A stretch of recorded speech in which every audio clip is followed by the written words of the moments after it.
ಮಾಡಿದ್ದಾರೆ ನಮ್ಮ ಕನ್ನಡ ಸಿನಿಮಾಗೆ ಆಪರ್ಚುನಿಟಿ ಮಾಡ್ತಾ ಇಲ್ಲ ನಮ್ಮ ಕನ್ನಡದವರು ಸರಿನಾ. ಆಂಧ್ರದಲ್ಲಿ ಮಾಡಿದರೆ ಅವ್ರಿಗೆ ಬೇರೆ ಥರ. ಪುಷ್ಪ ಟು ಆಂಧ್ರದಲ್ಲಿ ರಿಲೀಸ್ ಆಗಿ ಅವ್ರು 1500 ಮಾಡ್ಕೊಂಡಿದ್ರೆ ಅದು ಬೇರೆ ಥರ.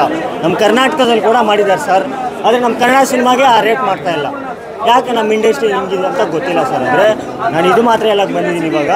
ಆದರೆ ತೆಲುಗು ಇಂಡಸ್ಟ್ರಿಯಲ್ಲಿ ಅವ್ರು ಹೆಂಗಾದರೂ ಮಾಡ್ಕೊಳ್ಳಿ, ಕರ್ನಾಟಕದಲ್ಲಿ ಯಾಕೆ ಆಪರ್ಚುನಿಟಿ ಕೊಡ್ತಾ ಇದ್ದೀರಾ ಬೇರೆ ಸಿನಿಮಾಗೆಲ್ಲ ಇಷ್ಟು ಪ್ರೈಸು ಹೇಳಿ. ನಮ್ಮ ಕನ್ನಡ ಸಿನಿಮಾಗೆ ಅವಕಾಶ ಮಾಡಿಕೊಡಿ.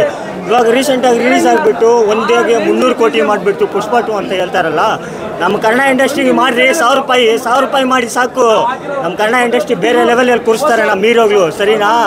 ಫಸ್ಟು ನಮ್ಮ ತಾಯಿನ ನಾವು ಪ್ರೀತಿಸ್ಕೊಳ್ಳೋಣ, ಆಮೇಲೆ ಪಕ್ಕದವ್ರ ತಾಯಿ ನೋಡ್ಕೊಳ್ಳೋಣ. ಅರ್ಥ ಆಯ್ತಾ? ನಿಮಗೆ ಹೇಳಿದ್ದು ಅರ್ಥ ಆಯ್ತಾ? ನಮ್ಮ ತಾಯಿನ ನಾವು ಪ್ರೀತಿಸೋದು ಕಲ್ತ್ಕೊಳ್ಳೋಣ, ಆಮೇಲೆ ಪಕ್ಕದವ್ರ ತಾಯಿನ ನೋಡ್ಕೊಳ್ಳೋಣ. ಧನ್ಯವಾದಗಳು. ಸಸ್ಪೆನ್ಷನ್ ಐತೆ ಅಂದರೆ ನೆಕ್ಸ್ಟ್ ಏನಾಗತ್ತಾ ಯಾವ ಥರ ಫೇಸ್ ಮಾಡ್ದಾನ ಅವ್ರು ಬರೋವಂಥ ವಿಲನ್ಸ್ ಎಲ್ಲ ಬಂದು ಅವ್ರಿಗೆ ಕೊಡೋವಂಥ ಟ್ರೀಟ್ಮೆಂಟಿಗೆಲ್ಲ ಇವರು ಯಾವ ಥರ ಫೇಸ್ ಮಾಡ್ತಾರ, ಅರ್ಜುನ್ ಮಹಾಕ್ಷಯ್ ಯಾವ ಥರ ಫೇಸ್ ಮಾಡ್ತಾನೆ ಅದನ್ನೆಲ್ಲ ಅನ್ನೋದು ಎಷ್ಟು ಸಸ್ಪೆನ್ಷನಿಂದ ಎಷ್ಟು ಥ್ರಿಲ್ಲಾಗಿ ತೋರಿಸಿದ್ದಾರೆ. ನೆಕ್ಸ್ಟ್ ಆಲ್ಫಿಗೋಸ್ಕರ ವೇಟ್ ಮಾಡಕತ್ತೀವಿ, ಅದನ್ನೆಲ್ಲ ಯಾವ ಥರ ಕ್ಲಿಯರ್ ಮಾಡ್ತಾನೆ ಅನ್ನೋದು. ಜೈ ಕಿಚ್ಚ ಬಾಸ್. ಇದನ್ನ ಕ್ಲಿಯರ್ ಮಾಡಿ ಆದಮೇಲೆ ಪಕ್ಕ ಲೋಕಲ್ ಇದು ಮಾಸ್ ಥ್ರಿಲ್ಲರ್ ಮೂವಿ ಆಗುತ್ತೆ ಪಕ್ಕ. ಇದು ನೆಕ್ಸ್ಟ್